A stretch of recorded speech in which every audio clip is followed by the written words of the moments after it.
Um, hey, everybody. Um, Thanks for hopping on. We will go ahead and get started in a minute or so.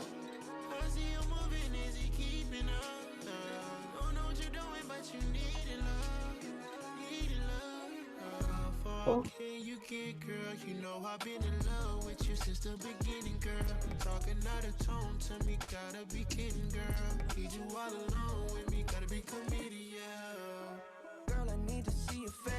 Awesome. Okay, so I'm seeing a few folks trickle in here. We will wait for the 2-minute mark and get rolling. In the meantime, wanted to kick off with a quick icebreaker. And I didn't realize that this time around, Work Grant Marketing, I actually can't see the faces of the people logging on. So I don't know how to call on people here. But I wanted to ask people what their favorite upcoming fall or winter holiday is. So feel free to throw that in the chat if you're hearing the question here. Yeah, and I mean, I feel like I'll chime in first, get that going. Amazing. But I'm one of those like rule followers, right? Like we are not allowed to celebrate anything right now until Halloween has passed, and then we can celebrate Thanksgiving, and then we can celebrate like Christmas or Hanukkah, what comes next. So, but I did break the rules recently. I was telling y'all earlier that I ordered my pumpkin spice latte in August, and usually that is a September 1st treat for me. Good to get ahead of it. I think August is definitely not too early to order a pumpkin spice. I've probably had 3 of them since they came out, so absolutely no shame. Sean, we'll go ahead and turn to you too. I'd love to hear what holiday you're looking forward to in the fall here. Yeah, I can't get away from loving Christmas. I do love me some good Christmas, but mostly because I got a couple kids that just get really excited about it. My wife is probably the most excited, but I love Halloween. And don't tell my kids because it's still a surprise, but we're going to Disneyland Monday, Tuesday next week. And September 3rd, Disneyland has just transformed into Halloween stuff. So it's going to be all decked out with Halloween, Nightmare Before Christmas in the Haunted Mansion. My favorite. I've been listening to that Disney holiday playlist on repeat right now. Amazing. So fun. Sam. So great. Okay, we are at about the 2-minute mark, so we can go ahead and get rolling here. I wanted to thank everybody for joining us for our webinar today on advanced enablement strategies at Outreach. As always, the webinar will be recorded, so we will send you a copy of the recording and deck in the next 24 hours here. For those of you who are joining our webinars for the first time, WorkRamp is the all-in-one learning platform for customers, partners, and employees.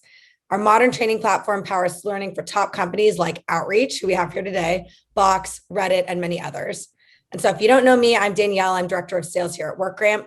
And today I'm super excited to welcome Whitney Sieck, who is the Senior Director of Revenue Enablement at Outreach, and Sean Reay, who is the Senior Enablement Specialist at Outreach.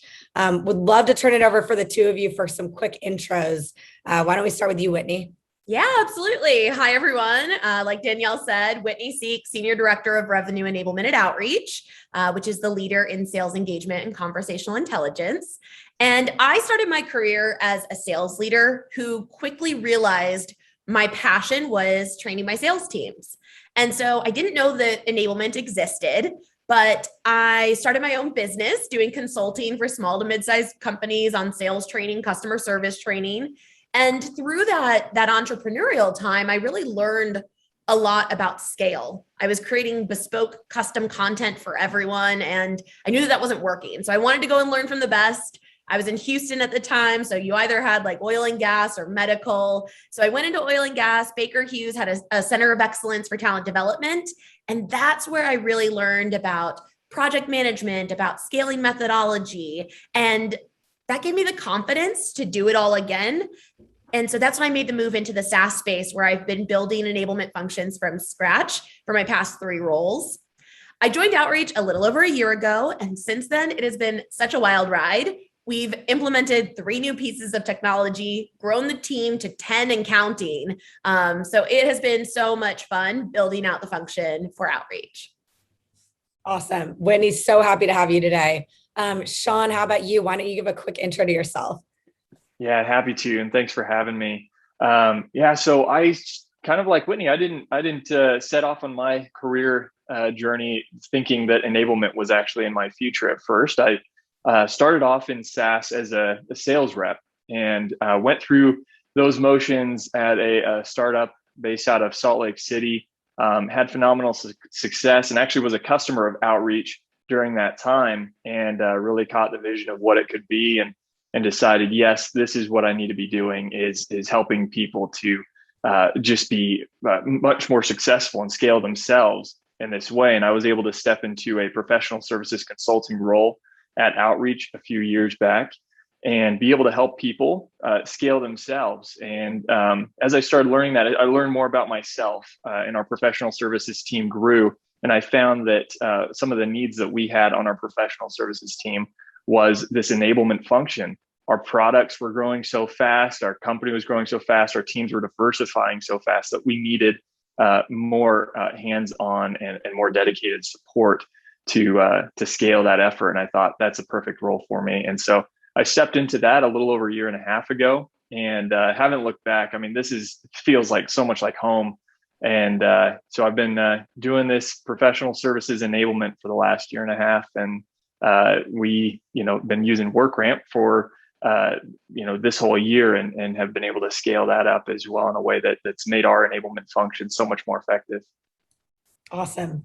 Sean, great intro, and thanks for joining us. So we've got a jam-packed agenda today for everybody. So we'll walk through it here. We're going to start with talking about the tech stack optimization strategy at Outreach. From there, we'll deep dive into the tools maturity modeling at Outreach. And then we'll talk about how Whitney and Sean leverage the maturity model to run internal QBRs. Finally, we'll wrap up with learnings and a live AMA. So friendly reminder, please drop your questions in the comment section or the Q&As. We're actually planning to catch them all at the end today. So for the first order of business, I want to kick things off with a softball here. Whitney, Sean, what is revenue enablement at Outreach? Yeah, sure. I'll take that one. I mean, enablement means something different everywhere. And so we call it revenue enablement at Outreach because our team spans the entire go-to-market org, and we're focused on outcomes that ultimately drive revenue. So if we want to pull up the visual, I can actually walk you through what our remit is for enablement and outreach. So I think what excites our team the most is that we have this meta mission that has amplified impact, meaning we enable our go-to-market teams who then go and enable our prospects and our customers' go-to-market teams. And so the work that we do touches so many people, which is really exciting. And there's really 5 categories that fall under our remit as well. So the first is around onboarding, right? We want to create a program that is so comprehensive and exciting that it attracts talent to Outreach. And so we have an ambitious goal of having an award-winning program in 3 years since I start. So we're on our way there, and we're making lots of progress, and we're definitely one to watch in that category. The next, if you move over to the right, is around improving conversion rates. And this is really just around mastering their current roles. So what is enablement doing to set folks up for success so that they can hit their quotas, hit their numbers, and really make sure that they're hitting their own personal growth goals? Continuing over that top row, it's around methodology. So making sure that our buyer experience is really strong. And we've got this custom methodology that takes a lot of proven best practices mixed with a little bit of outreach spice that we call Outreachology. To the bottom row, not only do we want people to succeed in their current roles, but we want them to stay at Outreach for a really long time. And that institutional knowledge of having people move within the organization is incredibly valuable to a business. And so part of our goal is to set up accelerator programs that help people understand what are those potential career paths and how do I make sure that I'm considered over an external candidate if I don't get that skill set in my day-to-day role. So enablement plays a huge part there. And last but not least, and what we're here to talk about today, is around increasing rep productivity by optimizing our technology investments. So I think that that's a really important part of our strategy. At Outreach, we really view ourselves as revenue innovators. And so it's very on brand for us to try something new, implement something new, and share it back with the community. We know it's a little different, and we want others to find the same type of success. So I'm really excited to chat about this topic today. Amazing. Whitney, amazing overview. That's a really good segue actually into talking about the tech stack optimization strategy y'all have. So as we all kind of know here, Outreach, go-to-market, and partner teams are one of the best in the business here in terms of how they leverage these tools. With great reps, it probably means you need an amazing enablement team to develop and prepare them, right? And I'm sure you've got plenty of tools, processes, programs in place. How do you manage all of these effectively? And what process are you using to optimize best outcomes here? Well, I mean, when it comes to the tech stack optimization strategy, I think typically at other organizations, and I've seen too many of my peers turn on technology and hope for the best. And in enablement, there's not a lot of education on like what good looks like. And so you learn from a lot of mistakes in your past, right? So I've learned that doing that doesn't drive adoption. And so when you make an investment in technology, you're investing in the people as well. And so I view it as my team's responsibility to ensure that we're making the most of those investments. So there's a philosophy around like crawl, walk, run, which talks about like logical pacing for when you're implementing a new tool. Maturity models that we'll talk about later really take it to that next level. It allows our team to all have the same North Star so that we are rowing in the same direction and we've got the same definition of what good looks like. Awesome. Okay, great answer for that. Another question I had for y'all is, why is tech stack optimization strategy important for you as an enablement and partner leader? Would love to actually start with Sean on this one and hear what you think there. Yeah, thank you. This is something that's absolutely so critical, and in line with what Whitney was said. The way that we've been growing and the way that we need to be able to align ourselves as we grow, it can't be done at scale without optimizing our tech stack. And so because of the hyper growth of our teams, our products, our innovations, and even our internal processes and all that, we absolutely need some way to be fully aligned. And having our tech stack optimized is one of the best ways that we found to be able to scale that. And so also we have kind of a cross-functional situation between Whitney and I, in the sense that I'm actually decentralized from the revenue enablement team. So while Whitney leads the revenue enablement team, I have a dotted line to her organization and work very closely with my peers that sit within her team. But I sit within the professional services arm by myself over here with my other enablement specialist that helps to run ProServe enablement. Being able to ensure that we are aligned completely on how we're going to use this technology is super important, because I'm sure we've all experienced where we've had disparate systems across our organization and how there's been conflict or double work, double effort, misaligned communication, all of that. And then breaking down those silos and expanding it to our partner side as well has been absolutely critical to our own success in optimizing our tech stack. Awesome. Love that. Yeah, we're big believers in consolidation and collaboration here. So that really resonates with me as well. What do you think, Whitney? Why is the strategy so important for you? I don't think I could have said it better myself. I mean, Sean nailed that one. Just to add 2 cents, it's like, again, one of the challenges you typically see within startup space is silos. You see different teams having different LMSs, different tech stacks that don't talk to each other. And when you want to create a really strong buyer experience, having those different handoffs makes it a really clunky experience. And so when you're able to streamline that process and all have that same strategy, even if your processes are slightly different or one group is more mature and ahead than the other, at least you're going towards the same goal. And that's what will create the stronger, more cohesive buyer experience. Awesome. That makes a ton of sense. I wanted to move into talking about the maturity model now. So my question for you both is, once you've optimized your tech stack here, how do you start building the maturity models for these tools? Yeah. For those on the call that know me, you know that I love like a meta concept and connecting the enablement process to a sales process. I could do a whole separate webinar on how enablement is selling to an internal customer, but to stay on track for your question, what I did when I started with the company was, and maybe this is more context before we share this visual, so bear with me a second, but how we got there is I conducted a workshop with our team where we actually leveraged part of our revenue methodology to identify what is our current state right now. How do we want it to look? If we stay in the current way that we're operating, what are the negative consequences to the business? And if we do make this change and drive towards the same goal, what will be the positive business outcomes that our company will achieve? And that conversation, that like heavy debate, that driving towards outcomes is a really great conversation to have as a team to change hearts and minds towards rowing in the same direction. So after we did that, then we moved into a bit of a persona-based design thinking exercise. And that's where we populated what we anticipated the different experiences would look like when you're moving up the maturity levels. So with the new tool, you only know what you know, right? So we did as much as we could, and then we tapped into our product experts to help us fill in some gaps that we may not have anticipated, like deeper integrations or more advanced functionality that maybe we didn't see on the demo or forgot from the demo because we were focused on some of the core items to our evaluation. Does that make sense? Totally. I love the analogy to selling. The way you describe trying to sell this change management internally is exactly how we would try to convince a prospect that they want to move forward. So completely agree.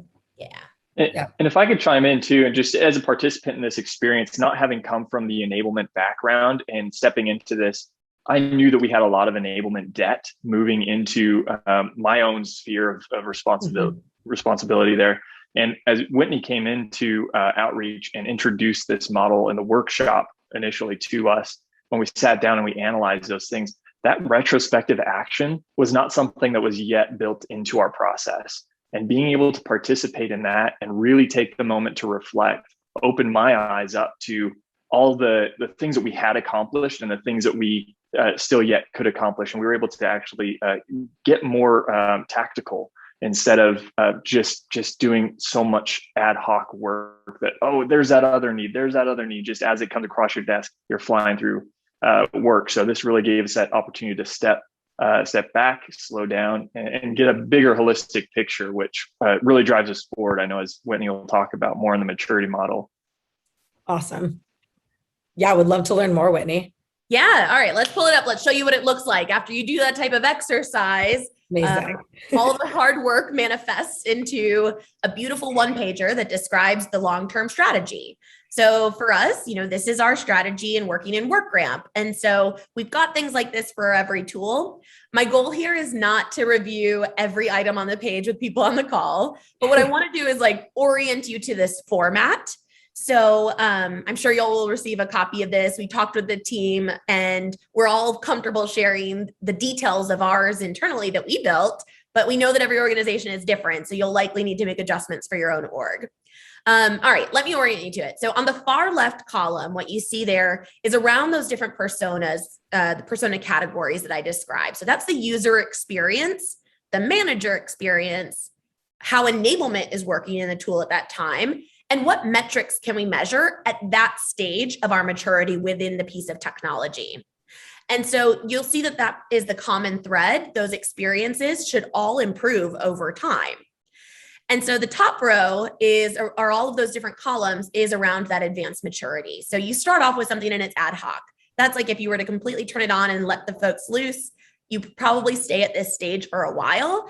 You would see some impact from just turning on the tool, but you wouldn't see the type of impact that you're looking for. As you move up, you start to make things more repeatable. You start to put a process in place around it so that you can do the same activities again and again. And so that's the next step in the process, is moving from operating independently, learning how to use the tool, into creating that streamline. As you go even further, you're defining that, and that's creating accountability measures. It's making sure cross-functional partners are aware of the process, that they start to see this recurring operating rhythm within their org around how you're talking about the tool, moving up to managed, which means it's highly adopted, and then all the way to optimized, where we become thought leaders for improvement in that category. So that's how we built this slide, leveraging that conversation that we had, and then putting ourselves in the shoes of each of these different personas, moving through what will it look like as we continue to enhance our engagement and adoption of the tool. Super helpful. Awesome. And I had a follow-up question here. How do we determine which KPIs to use to determine success at each stage of this? Yeah, absolutely. So you have to look at what is in that column. And if that is what the experience is, what can you achieve at that point? So just taking it from when you turn it on, you can obviously look at how many users are logging in, how many trainings are you adding in, how many people are completing it, but it's very one-dimensional level one stuff, not something that like executives will be super interested in hearing about, besides like, okay, people are using it. Yeah. As you get more sophisticated, you start to leverage, like if we say that learning paths become part of our level 2 experience for the reps, then we can start to look at how many paths are being added. Are the managers engaged in it? Are they being involved? And bringing in level 2 activities, meaning like there's knowledge checks now where we can actually test retention of some of the trainings that we're doing. And that continues on and on as the experience matures too. So interesting. This is an amazing framework. Thank you for sharing with everybody. Yeah, of course. Awesome. And after we did it for the internal team, I know Sean did it for the partners. So that's probably the next way that we can talk through how that looks a little bit different. Totally. Perfect segue. Sean, I'd love to hear what you're thinking as you go about this as well. Yeah, this is something that I think is really fantastic. We've been talking about how outreach is just on this hyper growth trajectory and that we need to be able to scale and do all this. One of the great things that has happened for our team is that we've grown so fast that we've actually had to supplement our work through our services partners. And so we've grown a partner program. We hired a director of services partners as well.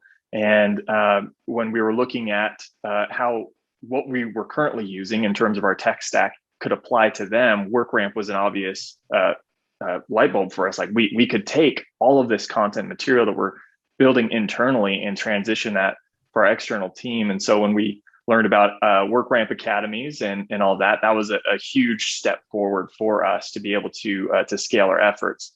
And then in addition to that scalability from just a tech stack optimization component, when we take this maturity model and layer that on top of that, we didn't have to start from scratch. We already had this wonderful framework in place that we were able to attach our services partner concepts to.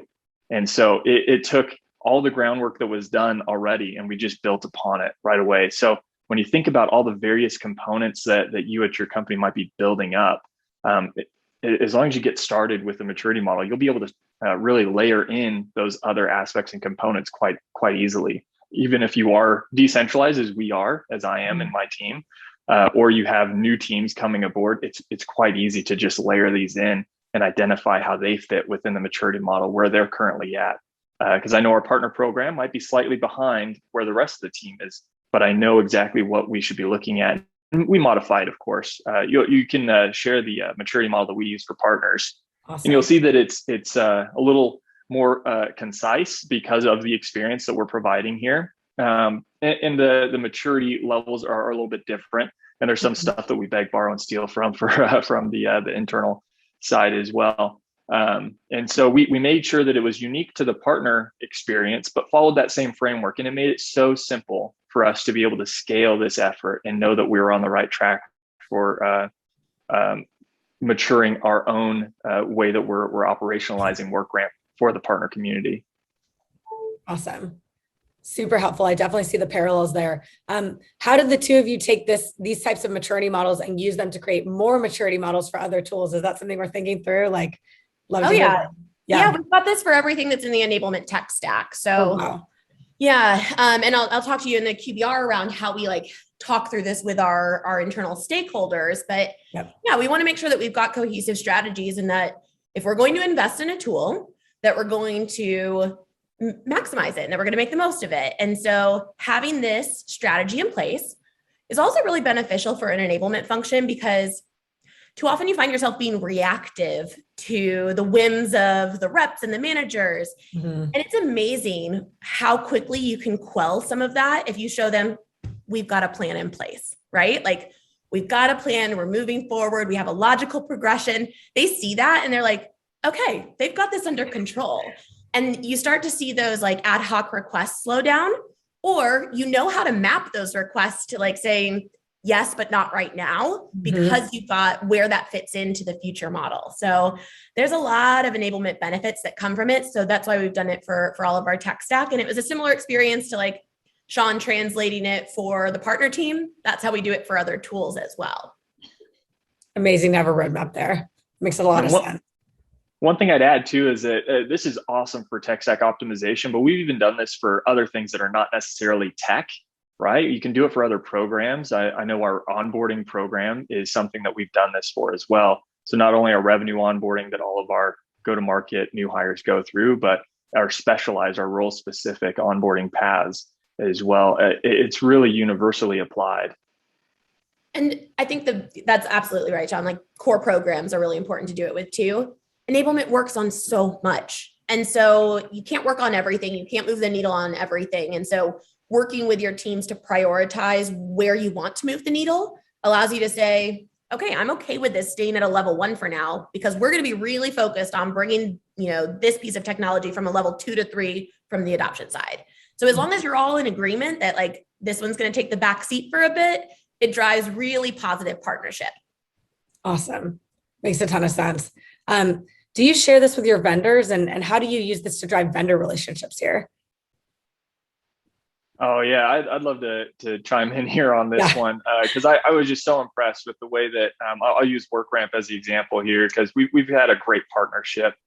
But our customer, I always forget the title. You have a unique title for Emma, but she's just making sure that we have the right outcomes. I think she's the customer outcomes manager, exactly. Right? Is that it? Yeah. Exactly. I mean, it's such a great role, because that's exactly what she does. And when we bring this maturity model to the table with Emma, she can see exactly what we're thinking about. She even adds to it.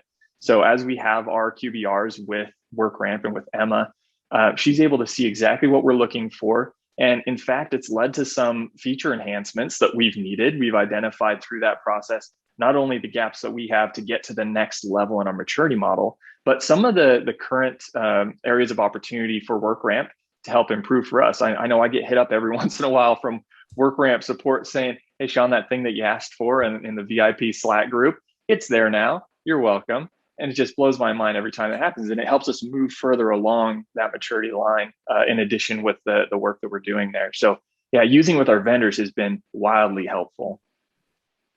I love that. I'm glad you're bringing us in on the process. That's how we can help. So really, really happy to hear that. And shout out to Emma. You're doing a good job. Absolutely. Awesome. Let's go ahead and transition to talking about the internal QBR. So Sean, let's start with you. You're just starting to create what an internal QBR looks like for the services and partner enablement function here. Would you mind walking us through what you're thinking as you're building this out? Yeah, certainly. It starts off with a very scattered mentality, right? It's just figure out what we need. Just go. But when we're thinking about QBRs, we're inherently talking about slowing down and having that retrospective behavior. And as I've mentioned before, because I'm decentralized, not a part of Whitney's organization, my QBRs are actually quite a bit different. Mine are not requisite in my current situation. They're still ad hoc. And so if you were to look at a maturity model of where that's at, I'm still in the ad hoc level 1 phase of things, right?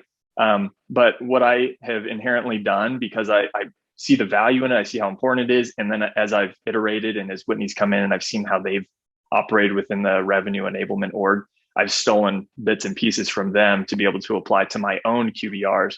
Now, while I'm not required by my manager or a VP of professional services to present any of these things, they're just happy to know that enablement's happening right now. They're like, great, we have someone focused on helping our folks learn. That's wonderful. But what I've been doing is actually forcing my way to have a seat at the table by actually developing my own little QBR. Something that I think about with those that are quite important is to highlight how our past accomplishments, the things that have happened in that quarter, align to the organizational and more specifically my professional services organization KPIs. So if I can align the things that I've been doing to that, it really highlights the efforts that we've been making. And then it may be a little bit counterintuitive, but I also will highlight areas for opportunity in a way that show the gaps. Sometimes you don't really want to show your weaknesses, right? But in this case, I knew that we had a lot of enablement debt, and I wanted to make sure as we get into those QBRs that I'm showing, these are areas of investment that we could be making. So when thinking about partners specifically, this year was a huge year for our services partners team. We've grown a massive amount, put a ton of focus on it. And what we knew that we would have to do is scale these efforts. And I was at first a solo artist over in ProServe Enablement. And I put into one of my early QBRs, it was my fiscal year planning one, actually. So it was the end of year QBR. I put in there an area of responsibilities graph, and I was being a bit cheeky with it. I put some things of my serious areas of responsibility, and then I put this tiny little slice in there that said partners. It was getting very little focus because it didn't have enough time or attention there. Sure. And then I put a slightly larger area of that pie that said the time I took making this deck. And I showed that it took me longer I spent more time building this deck than I've been able to spend on partners because of my bandwidth and the needs that we had. Well, it highlighted a couple of key needs. One, we needed to scale the tech that we were using internally to our partners in a way that would allow for their enablement so that we could treat them the right way and make sure that we were being good to them, that they were able to be then good to our customers that we were giving to them. And then it also gave us some headcount. We hired a phenomenal other enablement specialist who's now on my team that I get to work with and have so much more focus on our partner area of responsibility, that they actually get the attention they deserve and need now. Awesome. Wow. So helpful. Thanks for walking us through that. Whitney, I know you've been running your QBRs for a while now, so at a slightly different stage there. At this stage, you're starting to actually standardize what the internal QBRs look like for Rev Enablement. So what do those look like for your org today? How are they maybe different from what Sean is putting together? Would love to hear kind of the contrast there. Yeah, absolutely. This is something that I recognized early in my career was a need in order to take a moment to reflect back on accomplishments and to prioritize what we're all working on and build that partnership with our executive stakeholders. And so I figured that out as an individual contributor, and I've carried that through as I've built teams, because what I believe that does is it elevates the enablement function. So I've also mentored a lot of people in the enablement community on how to bring these to their organization. And so I'm super excited to walk y'all through it today. The first thing that I want to show y'all is the purpose, process, and payoff of how you actually conduct an internal stakeholder QBR. And so just to clarify, there's two different types of QBRs that I'm a part of. The executive QBR, where because I report directly to our chief revenue officer, all of my peers and myself get together on a quarterly basis and talk about the motions that we're doing. And then the internal stakeholder QBR, which is where I have my enablement managers leverage their internal stakeholders for their remit. So to be specific, like if it's an AE enablement manager, they bring in the AE managers and up and talk through this partnership. So just a separate layer that you're working with there. But the purpose of it is to have that regular touch point to track progress, hear feedback, identify opportunities, and really create that internal customer experience. So similar to how, WorkRamp and others in our tech stack hold QBRs with us, we want to do that with our internal customers at Outreach too. And we tried to make it fun. We celebrate some of our shared accomplishments and we try to make it engaging. We typically workshop for a key priority that we need to make progress on. And so while they can flex a little bit, they're always going to follow the same agenda. So let's move into the process that we follow. Yes, this is a quarterly meeting, but what I think is really interesting is the operating rhythm that's associated with this QBR in relation to my QBR, my exec QBR. Mine happens right at the beginning of the following quarter, and you reflect back on the previous, right? Like that's a standard executive QBR. This actually happens mid-month, mid-quarter. And the reason why for that is because that is the least obtrusive time for our stakeholders, right?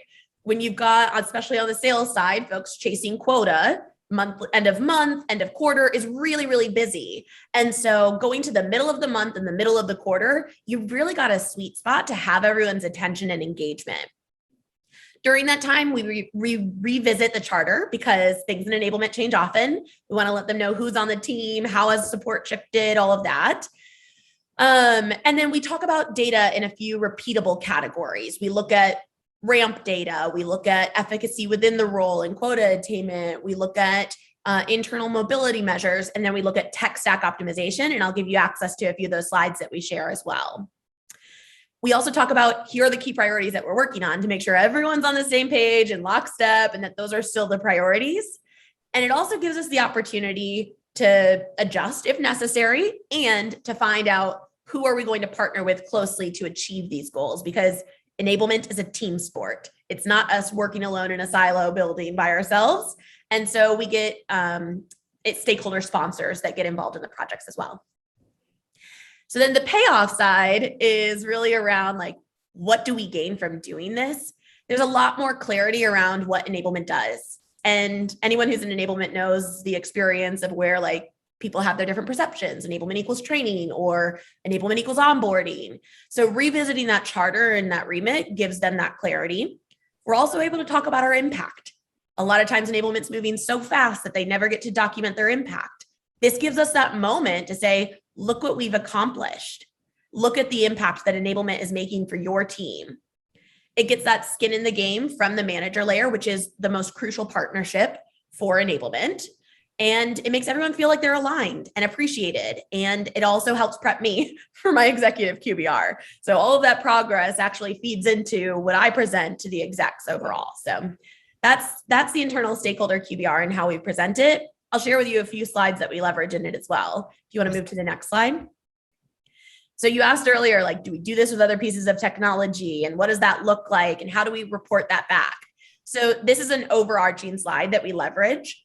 Once the team is familiar with all of our maturity models, and I've just taken out a few logos of other companies that are in our enablement tech stack, but once they're familiar with those maturity models, we can do an at a glance, which says like, here's where we are, here's where we've moved the needle, here's where we're going. And we can pick which tool we're focused on and dive in deeper to that maturity model to talk about how to move the needle further and how to get to that next level. And so we typically leverage a slide that looks like the next one, which is just a blank template. But if we're in ad hoc, we'll call out the items that still need focus in order to move us to that next level. And we'll work with the team to sort of create a commit list of things that we will do together to move the needle. So that way, hopefully in our next QBR, we come back and we're talking about level 2 to 3 instead. Awesome. Wow, so helpful. Thanks for walking us through that. I love all of the preparation that goes into this, and I love how it prepares you for the exec QBRs. All of this makes total sense. I wanted to get Sean's take too. Sean, what are some things you think about as you run your first internal QBRs with stakeholders? Wanted to hear your input as well. Yeah, so while I'm still in that ad hoc phase as far as QBRs go, there's a lot more visibility. And so we're starting to pull in different project management tools and other things to help us gain that first level of visibility and get out of the ad hoc status there. But honestly, harken back to some of the things that I called out and that Whitney called out really beautifully here, which is that you have to draw alignment between your organizational KPIs as you're doing this, because those are going to be the things that really perk up the ears. People are going to pay attention when you're talking about the pulse of the business.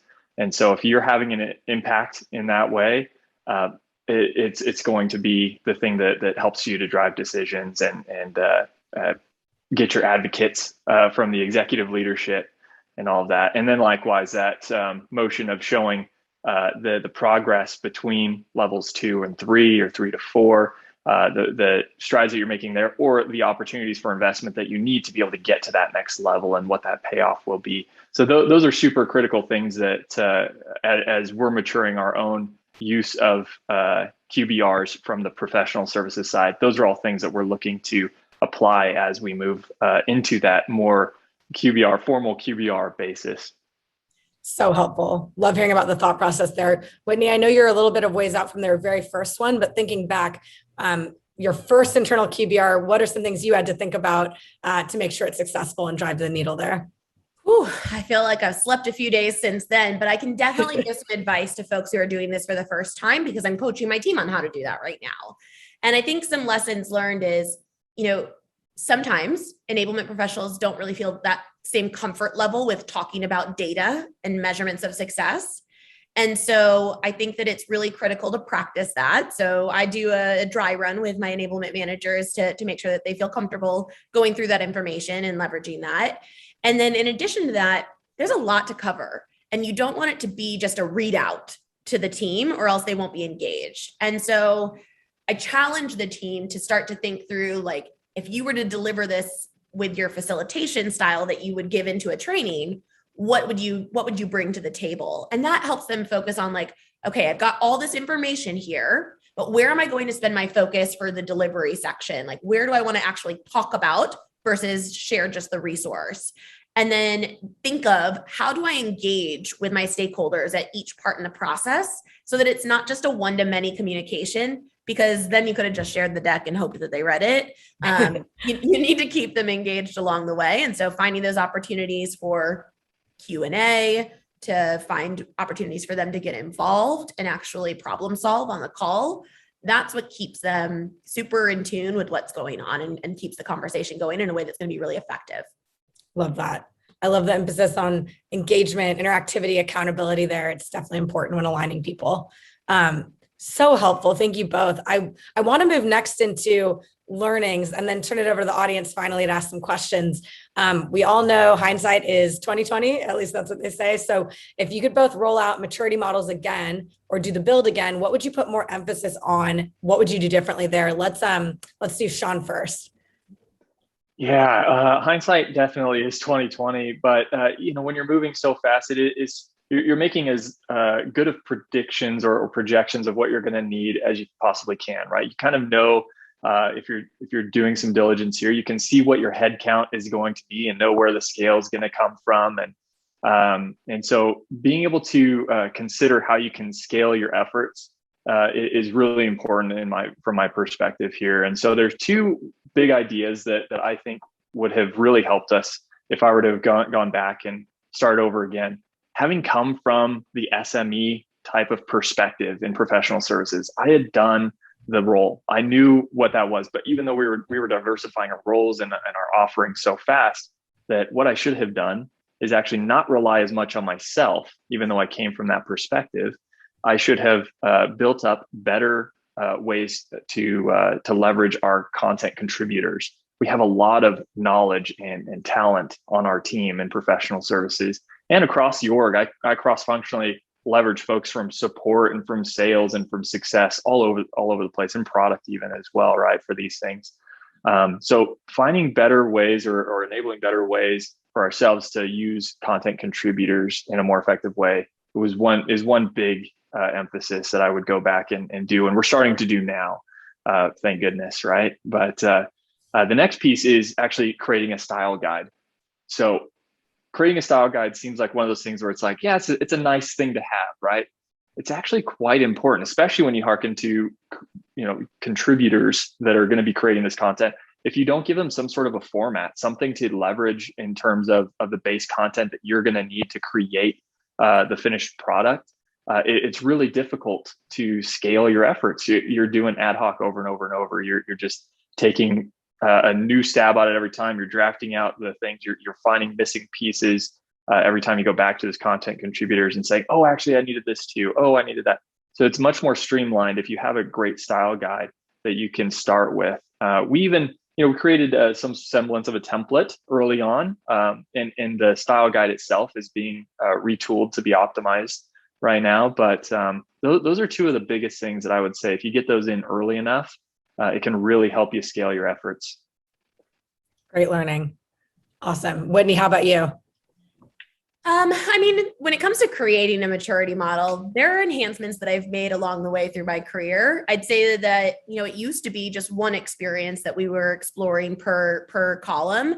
And so the most recent one was delineating based on what is the rep experience versus the manager versus enablement. Mm-hmm. So I'd say that that's something that we've done recently. And I love Sean's feedback on how to make it stronger in the future. So adding a line for content contributors and how their experience evolves over time as we deliver more enhanced process around it. Awesome. Good answer. Good thought process here. Next question would be, what comes next after you've created and worked on these maturity models? How do we go ahead and up-level that? I'll point to you again, Sean, to take it first. Yeah, I know oftentimes we like to create new things. And I see this happen all too often where we create this nice, shiny new object, and then we move on to the next shiny new object, right? We don't actually use the tool that we've just created for ourselves to make ourselves better. So if you don't action it, you're missing out, right? So you've got to continue to action it. You've got to reflect back on it and iterate on those maturity models that you're creating, or else you're just creating something that's going to go in the waste bin after. That's exactly right. That's why there's a scorecard that we leverage on a quarterly basis. You have to put it into something that you're doing regularly so that you're always looking back to it, that you're always reflecting on it, and that you're really celebrating when you're able to move the needle there. Okay, amazing. Yeah, go ahead. I'd say like my only way to up level is, we don't know what we don't know. And so, we've documented to what we think optimized looks like, but once we get there, our North Star will likely change. We may have additional product enhancements or a different vision of what good looks like at that stage of growth at the company. And so that's how you up level it in the future, but we won't know until we get there. Awesome. Product enhancements are on the way. There you go. See how we can help there. I've got some questions from the audience racked up here I wanted to get to. So if y'all are ready, we can dive right into those. Sure. Awesome. We had a question from Abby. So Abby asked, what type of sales enablement roles would you recommend hiring for to grow an enablement team to support the progress made on the sign of maturity model? Hiring is always one of those tricky questions because it really depends on the needs of the business. Mm-hmm. So I would say, take a look at the maturity model. If you're building it not in a vacuum and with cross-functional partners to understand what good would look like, that should give you an indication of what types of roles would be required in order to make that type of progress. So I know that's a really general answer, but until you know the actual challenges that you're faced with, you won't have that indicator around it. That's probably where my head's at. I think maybe a little color I can add too, Whitney, because I had this experience where early this year I had a head count. Because of my ad hoc QBR that I did with my team, I said, I need another body. And then they asked the question of, well, what kind of a body, right? What do you need this person to do? And I said, oh yeah. So I knew partners, right? But that couldn't just be it. And so I went to Whitney and I said, what do you think I need? Because I don't know. And so we had this wonderful dialogue and she gave me a similar answer here.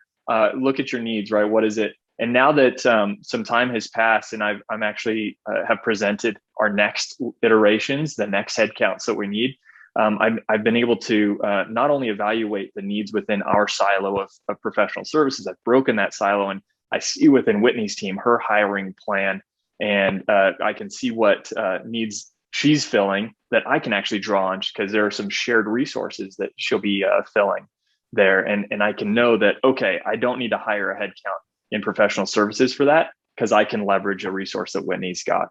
And so getting outside of your circle and trying to understand where these other resources are that you can also leverage will help you to know really where the greatest need is. Awesome. So helpful. Question from Sebastian here now. Do you have tips for tools adoption strategies and also evaluation at the pre-purchase stage?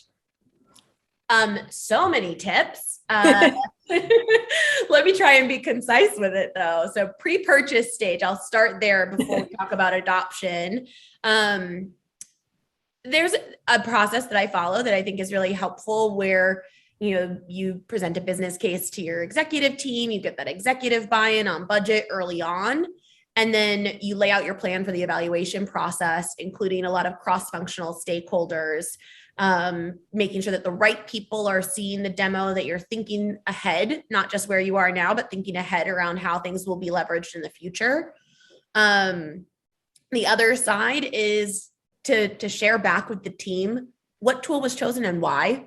I think especially for us, because we are sales technology, our sellers want to hear about the seller experience and what that was like and why we ended up making a decision, because that's a learning opportunity for them too. And so on one of our most recent acquisitions of technology, I created a short video that articulated, here's what the buying process looked like for me.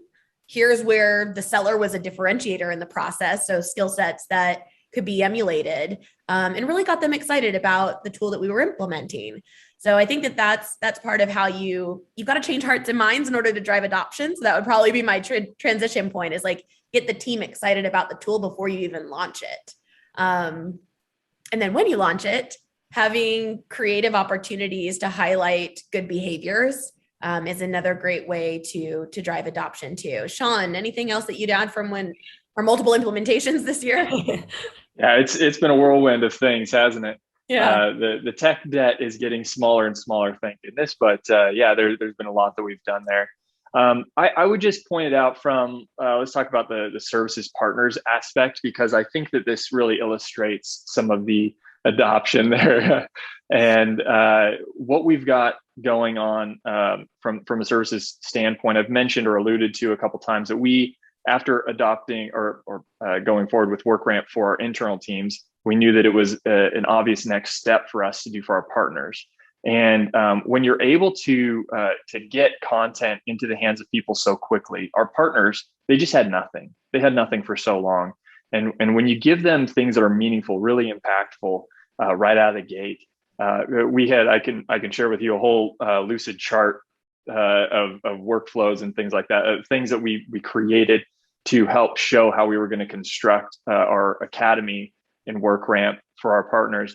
But there's so much that we had already filled in that was easily able to be transitioned over and create this experience so that when they stepped into the platform, it wasn't a thing that was a work in progress, even though everything's kind of a work in progress. They stepped in and it looked like something that was robust, ready for them to take on next levels of certifications and product understanding so they could advance themselves through our tiering even that we're implementing with them so that they could get on bigger and better projects for themselves.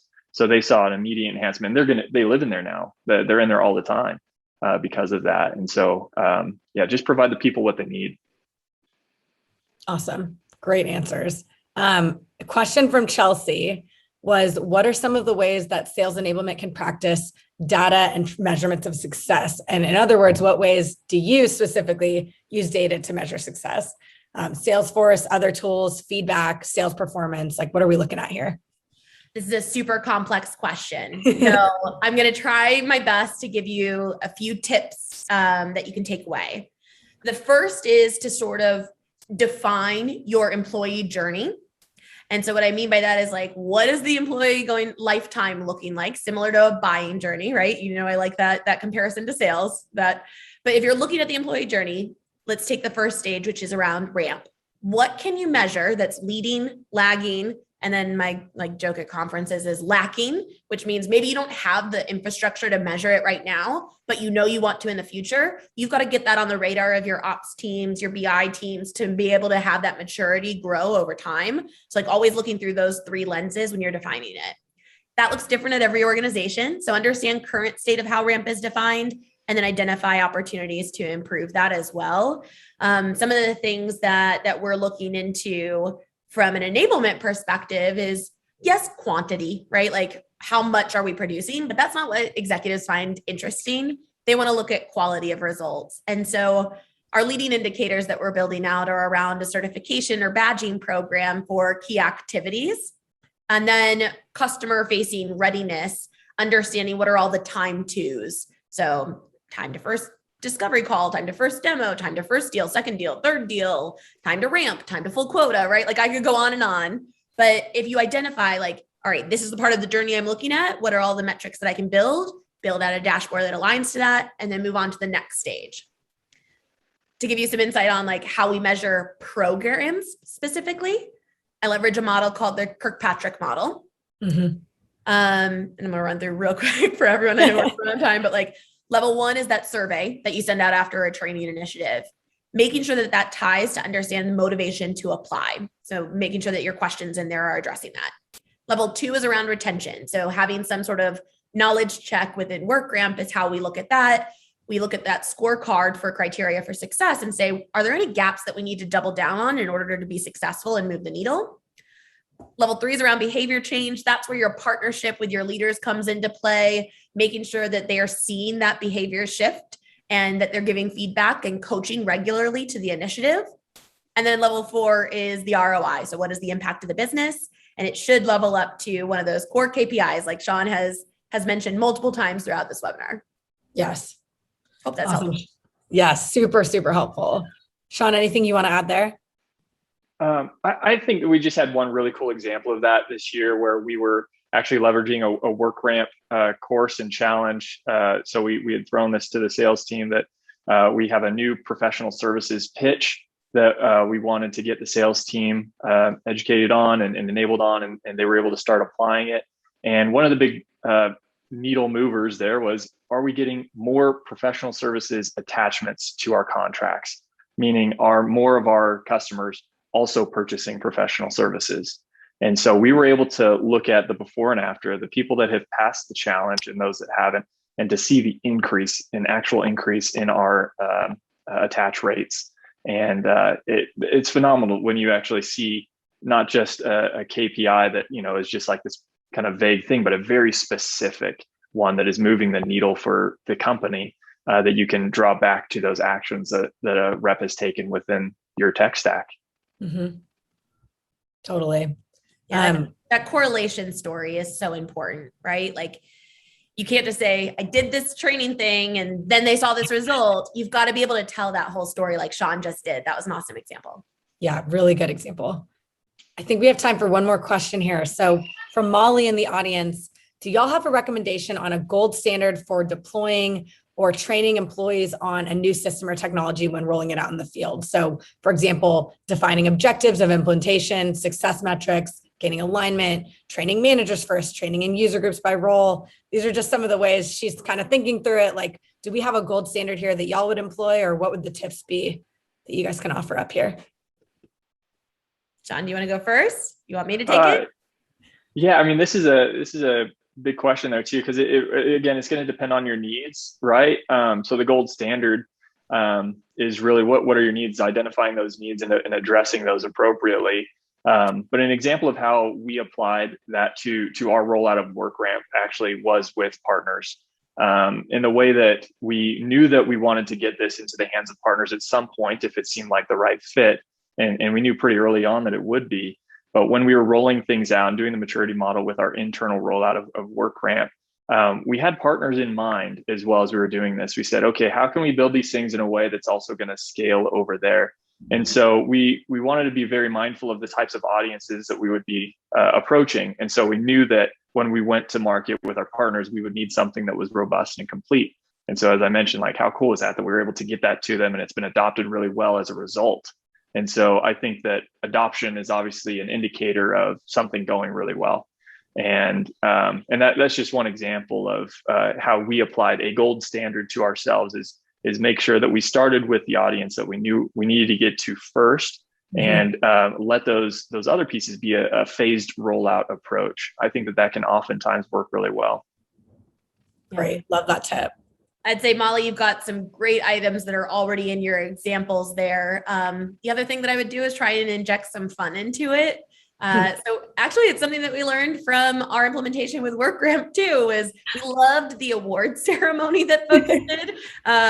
Sean, you were a winner, right? So he loves his WorkRamp socks. But we actually took that into our next tech implementation internally and did a scavenger hunt within the new tool to say, like, we want to drive these right behaviors within this tool, and we're going to reward those who do that.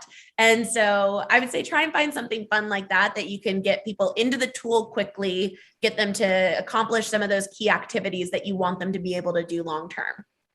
Love that. People love Easter eggs. They love a treasure hunt. That's a very, very good tip. Yeah. All right. I think it's about time to wrap up here, and I can't take you guys over time, but we have a quick shameless plug here. So if you liked what you saw today, Outreach is hiring for multiple open roles in enablement. If anyone's interested, I'll rattle them off: a revenue enablement manager for solutions consulting, another one for sales onboarding, and another revenue enablement specialist for content and tools. So please let us know if you're interested. I know we have a good enablement network out here, and they're hiring. So let's get on board this ship. It's moving quickly. I wanted to thank everyone here for joining us today. We hope you took away a ton of great ideas from the conversation with Whitney and Sean here at Outreach. I know I did. Feel free to connect with all of us on LinkedIn. I'm sure I speak for everyone here when we say I love geeking out on all things enablement. I think it's safe to say Whitney and Sean feel the same. So Whitney, Sean, thanks so much for joining us today. Thank you for having us. This was fun. Amazing. Absolutely. Thank you. Awesome. We'll have to do it again sometime soon. And one last comment before we wrap: we do have a 2-second survey at the end of this webinar that will go out. If you have a little time in your day, please give us feedback on our virtual events. We always love to hear from you. Thank you again for joining us, panelists, and hope everyone has a great rest of your day. Till next time. Thanks, y'all. Bye.